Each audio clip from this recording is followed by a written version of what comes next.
আজকে আলোচনার মূল শিক্ষা হলো পাঁচটা। আমার দিনী ভাইরা, এই পাঁচটা শিক্ষার লোকে দুনিয়ার জীবন গঠন করবেন। সবাই মনোযোগ দিবেন।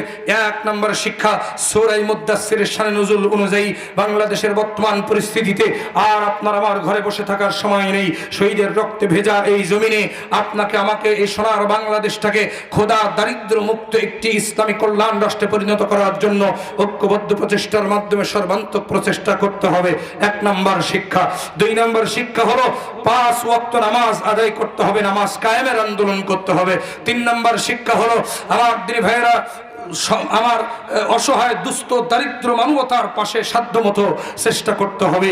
আমার ভাইরা, যেই দল যেই সংগঠন অসহায় দুস্থ মানবতার সেবায় সর্বাগ্রে এগিয়ে যায়, আমার আয়ের একটি অংশ সেই সংগঠনে দিতে হবে। আমার তিনি ভাইরা, 4 নম্বর সত্য হলো, 4 নম্বর শিক্ষা হলো আমাদের সকলকে পরের সমালোচনা নয়, নিজের সমালোচনা করতে হবে।